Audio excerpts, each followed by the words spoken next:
List of preposition के अंतर्गत हम लोग सबसे पहले पढ़ने जा रहे हैं डिफरेंट यूजेज ऑफ टू के बारे में।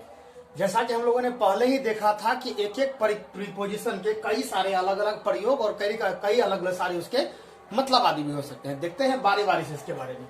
पहला क्या होता है टू, इसका पहला मतलब होता है की और। इस स्थिति में वह जैसे पहला ले लेते हैं क्या कि टर्न टू द लेफ्ट। मान लीजिए लेफ्ट का मतलब दायां होता है तो दायां पलट जाइए। इस तरह से आप किसी भी दिशा आदि को यहाँ पर रख करके टर्न टू द लगाइए, वो उस तरह से हो जाएगा। मान लीजिए turn to the left, turn to the right, फिर मान लीजिए turn to the north, turn to the south, इस तरह से। फिर आगे बढ़िए, यू आर गोइंग टू। अब यहाँ पे हमने टू दे करके स्थान छोड़ रखा है। आप यहाँ पर किसी भी प्रकार के नाम आदि को रख सकते हैं। मान लीजिए you are going to Patna, you are going to London, you are going to how, कुछ भी इस तरह से। इसमें ध्यान रखने वाली क्या बात है कि जब कभी लीव और स्टार्ट शब्द आएगा, लीव का मतलब रहना छोड़ना होता है और स्टार्ट का मतलब चालू करना होता है, तो इन दोनों शब्द के बाद आपको फोड़ देना है। देख सकते हैं यहाँ पे कि Mohan is living for London, यानी कि मोहन जो है वह लंदन के लिए प्रस्थान कर रहा है, इस तरह से। फिर देखिए they stand for complete. Complete का मतलब पूरा करना होता है। दे स्टार्ट फॉर कंप्लीट, तो वह शुरू किया है खत्म करने के लिए। तो देख सकते यहाँ पर इसके बाद फोड़ आ गया है। फिर देखते यहाँ पे कि the ball fell to the ground. यहाँ पर देख सकते हैं मोशन ऊपर से नीचे गिरने की स्थिति को टू के द्वारा दर्शा रहे हैं। यहाँ पर आप किसी भी स्थान को लीजिए, you are going to market, you are going to किसी भी स्थान पर, उसको दर्शाने के लिए आप इसको फुल करके इसको बना सकते हैं। फिर आगे बढ़िए, इसी में लेते हैं फिर कि होम के बाद टू नहीं लेना है। क्या लेना है? फोर लेना है। अगर आप होम शब्द के बाद अगर टू देते हैं तो वो वाक्य गलत हो जाएगा। होम के बाद आपको फोर लगा, जैसे I going for home, sorry I am होगा यहाँ पे, I am going for home, you are going for. अब अगर होम के बारे में कहना है तो हमेशा फोर लीजिए। फिर क्या देखते हैं, टू का जो अन्य प्रयोग होता है वह से या तक के लिए। और ये जब ये से या तक के लिए होता है तो उस स्थान पर यह समय या स्थान का बोध करवाता है। अब देखते हैं यहाँ पे, मान लीजिए फ्रॉम 5 AM टू 8 PM। क्या मतलब? 5 बजे सुबह से 8 बजे शाम तक। तो हम देख सकते हैं यहाँ पे से और तक का बोध करवा रहा है। फिर लीजिए फ्रॉम जनवरी टू अगस्त, जनवरी से अगस्त तक। इस तरह से door to door, house to house, shop to shop, इस तरह से अन्य प्रकार के चीजों को लेकर यहाँ पर आप रख सकते हैं। लेकिन यहाँ ध्यान रखना है कि जब आप इसको बनाएंगे तो यह क्लाउज होगा और इस क्लाउज को आपको छोटे छोटे कई सारे क्लाउजों को बना करके आपको वाक्यों को पूरा करना होता है। और अपनी अमुक बातों को आप किसी भी आप किताब लिखिए, किसी से बात कीजिए, उसके पास पहुंचाना होता है, तो आप इसका ऐसे प्रयोग कर सकते हैं। फिर आगे देखते हैं, टू यहाँ पर आता है के लिए। और के लिए जो आता है तो के लिए का मतलब ये किस किस के लिए आएगा, तो पर्पस। पर्पस का मतलब होता है उद्देश्य। इंटेंशन, इंटेंशन का मतलब होता है कोई लक्ष्य वगैरह साध लेना। इस स्थिति में देखिए यहाँ पे कि ही केम टू सी अस। क्या मतलब? ही केम टू, वह आया तो। व्हाई ही केम टू सी अस, वह हमें देखने के लिए। देख सकते हैं यहाँ पे कि सी के पहले टू लगा करके यह उद्देश्य बताया जा रहा है कि वह आया है तो देखने के लिए। आई गो टू हेल्प हर, मैं वहां गया। व्हाई आई गोइंग, मैं वहां क्यों गया? आई गो टू हेल्प हर, मैं उसे मदद करने के लिए गया। इस तरह से अन्य चीजों को भी अगर कोई उद्देश्य के तौर पर लेना है तो हम उसे इस तरह से कह सकते हैं। जैसे मान लीजिए कि I am going to school to learn, I am going to cinema to watch movie, I am going to field to look the condition of the crops, मैं खेत गया अपनी फसलों की स्थिति आदि को देखने के लिए। फिर क्या देखते हैं, कई बार टू का प्रयोग हम लोग करते हैं स्थान पैलेस आदि दिखाने के लिए। इस स्थिति में देखिए he came to meet, he came to me. अब यहाँ पे मी के बाद मैंने माय देने के बाद यहाँ पर देखिए ब्लैंक छोड़ा है। अब यहाँ पर आप कुछ भी लगाइए। मान लीजिए he came to my office, my house, my school, my village, कुछ भी इस तरह से। तो अगर मान लीजिए वह इस तरह से आया तो इसका मतलब वह होगा कि वह स्थान का बोध कराएगा। जैसे मान लीजिए कि ही केम टू मी, इसका मतलब वह मेरे लिए आया था। मेरे लिए कहाँ आया भाई? तो वेयर आई लिव, जहां मैं रहता हूं वहां वह। फिर आगे देखिए, इसके टू का प्रयोग कई बार हम लोग बाकी समय को दिखाने के लिए करते हैं। जैसे याद कीजिए हम लोग इसके बारे में पढ़ा हुआ है क्या कि जब भी हमें कभी कोई समय आदि को दर्शाना होता है, प्राकृतिक घटना आदि को दर्शाना होता है, तो उसके लिए हम लोगों ने इट का प्रयोग किया था। और इस स्थिति में जब कभी कोई पूरे समय से अगर कुछ मिनट बाकी आदि हो तो इस स्थिति में हम लोग उसमें टू लगाते थे। तो टू लगाने की भी एक शर्त थी, याद कीजिए कि जब कभी अगर मिनट जो होता है अगर वह 5 से पूरी तरह से डिवाइड होता हो तो आपको वहां पर टू नहीं लगाना है, और अगर वह डिवाइड नहीं होता है तो आपको टू लगाना है। जैसे देख सकते हैं यहाँ पर इट इज 4:45 क्या मतलब इट इज 4:45 5 बजने में 4:45 5 बजने में 15 मिनट बाकी है। जानते हैं यहाँ पर क्वार्टर का मतलब होता है 1/4। इसी प्रकार से मान लीजिए इट इज 7, मान लीजिए इट इज 7:30 AM, इस तरह से कुछ भी दे सकते हैं। फिर देखिए it is 7 minutes to 9 o'clock, क्या मतलब 9 बजने में 7 मिनट बाकी है। तो देख सकते हैं इन सभी स्थिति में हम लोग टू का प्रयोग कर करके हम लोगों ने समय जो कुछ बाकी है उसको दिखाने का काम किया है। फिर देखते हैं क्या कि कई बार टू का प्रयोग करते हैं हम लोग से वास्ता आदि के संबंध में, और ये से वास्ता आदि संबंध जो दर्शाता है, जैसे देखिए यहाँ पे कि this is a formula to solve. अब मान लीजिए कुछ भी हो सकता है, this is a formula to solve trigonometry, this is a formula to solve मान लीजिए एलजेब्रा, कुछ भी इस तरह का हो सकता है। फिर देखिए दिस इज ए की टू द डोर, यह एक चाबी है उस दरवाजे के लिए।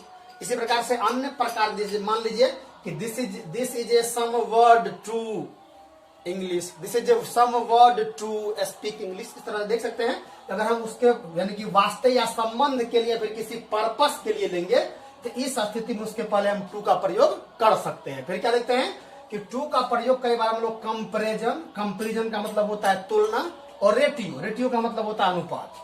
ठीक है, कंपेरिजन के लिए और अनुपात दिखाने के लिए इन दोनों के लिए हम लोग टू का प्रयोग करते हैं। जैसे में यहाँ पर एक चीज ध्यान रखना है क्या कि जब कभी कोई व्यक्ति अगर उम्र में एक दूसरे से बड़ा छोटा होता है तो इस स्थिति में हम लोग सीनियर और जूनियर का प्रयोग करते हैं। जैसे मान लीजिए कि आप मुझसे बड़े हैं तो you are senior to me, मैं अब मान लीजिए तुम मुझसे छोटे हो तो you are junior to me. देख सकते हैं यहाँ पे कि हम लोग छोटा और बड़ा को दर्शाने के लिए यहाँ पर हम लोगों ने सीनियर और जूनियर के साथ टू का प्रयोग किया है। इसी प्रकार से सुपीरियर होता है, इंटीरियर होता है, इसके साथ भी टू का प्रयोग होता है। फिर देखते हैं यहाँ पे कि I prefer running to walking, क्या मतलब I prefer running to walking, यानी कि मैंने कहा मतलब क्या कि मैं दौड़ना बेहतर समझूंगा चलने के बनस्पत। यहाँ पर हम देखते हैं तुलनात्मक भाव से बताने का प्रयास किया जा रहा है। फिर देखिए कि the chance are 6 to win, क्या मतलब यह संभावना है कि छक्का लगेगा और मैच जो है वह जीत जाएगा, खत्म हो जाएगा। दे वॉन 5 goal to 4, यानी कि उसे जीतने के लिए 4 गोल ही आवश्यक था लेकिन उन्होंने 5 गोल लगा करके जीत लिया। तो हम देख सकते हैं यहाँ पे एडवांटेज दिखाने का भी प्रयास टू के द्वारा रखा जा रहा है। फिर आगे देखते हैं, इसके बाद एक चीज और ध्यान रखना है, आप लोग पहले से ही हैज किस वाक्य के अंतर्गत आता है, हैव किसके अंतर्गत आता है और हेड किसके अंतर्गत, आप लोगों को ध्यान होगा इसके बारे में।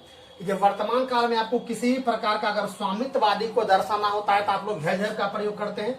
मान लीजिए I have car, I have fountain, कुछ भी इस तरह से, और भूतकाल में हेड। तो इस स्थिति में जब हम लोग हैज और हैव के बाद या हेड के बाद अगर टू का प्रयोग कर देते हैं तो वह वर्तमान काल में या भूतकाल में इस बात का बोध करवाता है कि मुझे वह काम जबरदस्ती करना पड़ता था, बाय फोर्स। जैसे मान लीजिए कि आई हैव टू राइट, तो मुझे लिखना पड़ता है। I don't want to write but I have forced to write, मैं लिखना तो नहीं चाहता लेकिन मुझे जोड़ दिया जाता है और मुझे लिखना पड़ता है। इसी प्रकार से मान लीजिए Ram has to go to field, इसका मतलब हुआ राम को खेत जाना पड़ता है। इसी प्रकार से मान लीजिए कि you had to do this, तुम्हें यह करना पड़ता था। देख सकते हैं यहाँ पे क्या कि इस स्थिति में अगर इस सब के बाद अगर टू का प्रयोग करते हैं तो हम लोग क्या कि कर रहता है, रहता था, कहने का मतलब इस कोई भी इस तरह का बोध करवाएगा जिसके द्वारा कि आप करना तो उस काम को नहीं चाहते लेकिन आपको बाय फोर्स करना पड़ता है। फिर आगे देखते हैं कि कुछ इस तरह के अमुक शब्द आदि होते हैं। यहाँ पर तो हमने चूंकि वास्तव में मैंने थोड़ा सा यहाँ पर संग्रह दिया है, वास्तव में इसकी बहुत सारी संख्याएं हैं जिनके बाद की हमेशा ही ये जो टू शब्द है वो आएंगे ही आएंगे। देखिए यहाँ पर जैसे में पहला क्या है पोजीशन, पोजीशन का मतलब होता अपोजिट, अपोजिशन। अपोजिशन का मतलब होता है विपक्ष का आदमी, तो अपोजिशन टू इस तरह से। फिर देखिए ऑब्जेक्शन, ऑब्जेक्शन का मतलब होता है ऑब्जेक्शन का मतलब होता है किसी अमुक चीज आदि के लिए मान लीजिए कोई नॉट अकॉर्डिंग टू लॉ, कोई चीज अगर मान लीजिए नियम आदि के विरुद्ध हो तो आप कह सकते हैं I am objection to this. आपने कई बार फिल्म आदि में देखा होगा कि ऑब्जेक्शन मतलब ऑब्जेक्शन टू दिस पॉइंट इस तरह से। फिर देखते हैं क्या पे कि अटैचमेंट, अटैचमेंट का मतलब होता है लगाव या जुड़ाव। जैसे मान लीजिए क्या कि दिस, मान लीजिए कि this cover is attachment to the this pair. इस तरह से अन्य प्रकार की भी चीजों को लेकर के जहां पर दो चीज अगर एक साथ जुटा हुआ होगा तो वहां पर अटैचमेंट हम लोग दर्शा सकते हैं। फिर देखिए एक्सेस, इसका मतलब होता है जुड़ाना, जुड़ना, ठीक है। तो मान लीजिए क्या कि I am not able to access to my younger age friend, मैं अपने बचपन के दोस्त से जुड़ नहीं पा रहा हूं। तो एक्सेस टू अल्टरनेटिव, अल्टरनेटिव का मतलब होता है कोई भी इस तरह का विपरार्थक भाव वाला या फिर कह सकते हैं विपरार्थक चिन्ह वाला आदि। इस तरह से alternative to, senior to, junior to, loyal to, I am loyal to your work, मैं आपके काम से बहुत ही प्रसन्न हूं, दिल से आभारी हूं। ड्यू टू, ठीक है, I am not coming to school due to the rain, मैं स्कूल नहीं आ पाया वर्षा होने के कारण। इस तरह से अन्य प्रकार की अवधियां होती है। रिलीवेंट और एक होता है इरिलीवेंट। रिलीवेंट का मतलब होता है, रिलीवेंट का मतलब एक इस तरह का व्यक्ति जो कि किसी आदर सम्मान देने वाला, और एक होता है इरिलीवेंट। इरिलीवेंट का मतलब होता है तानाशाही। इस पे आगे देखिए यूज टू, फिर एडिक्टेड टू। जानते हैं यूज टू का मतलब होता है प्रयोग करना। जैसे मान लीजिए कि I am use to this pen to write, मैं इस कलम का प्रयोग करता हूं लिखने के लिए। इस तरह से अन्य प्रकार की परिस्थितियां आ सकती है। फिर क्या देखते हैं यहाँ पर बिलोंग टू, मान लीजिए कि this to is belong to preposition, ठीक है। इस तरह से अन्य प्रकार की चीजों को भी लेकर के आप से वास्ता रखने के संबंध में इसका प्रयोग कर सकते हैं। फिर एधेयर, एधेयर का मतलब होता है जुड़ा हुआ होना या चिपका हुआ होना। तो मान लीजिए क्या कि this ply is adhere to sun fix by the wood, लकड़ी के द्वारा यह चिपका हुआ, इस पर जुड़ा हुआ है। फिर देखिए लविंग, ठीक है, they are loving to their parents each other, कुछ भी इस तरह से। फिर क्या इसके बाद कुछ वर्ब है जिसके बाद की टू अवश्य आता ही आता है। इसमें देखता है गो, गेट, कम, सेंड, इटीसी। वास्तव में इसमें बहुत सारे आते हैं, मैंने इसका कुछ यहाँ पर दे रखा है। यहाँ पर एक चीज देखना है कि गो के बाद तो हमेशा ही टू लगता है, लेकिन यहाँ ध्यान रखना है कि जब गो के बाद अगर होम शब्द आया हुआ है, होम, ध्यान रखना है कि होम के बाद तब फोर लगाते हैं, I am going for home. फिर लेकिन अन्य शब्द जो हो तो उसके बाद आप टू लगाइए। देखिए यहाँ पे दे गो टू मार्केट, वे बाजार जाते हैं। वी कम टू विलेज, हम लोग गांव से आते हैं। गेट टू द पैलेस, स्थान को ढूंढो। कम टू द पॉइंट, मुद्दे पर आओ, आप भटक रहे हो उससे। Send to the prison, jail भेजो, प्रिजन का मतलब जेल आदि होता है। तो देख सकते हैं यहाँ पर कि हमने टू के विभिन्न प्रयोगों को यहाँ पर देखा। आप इसका निरंतर मात्रा में प्रयोग करें। आशा करता हूं यह आपके लिए उपयोगी सिद्ध होगा। धन्यवाद।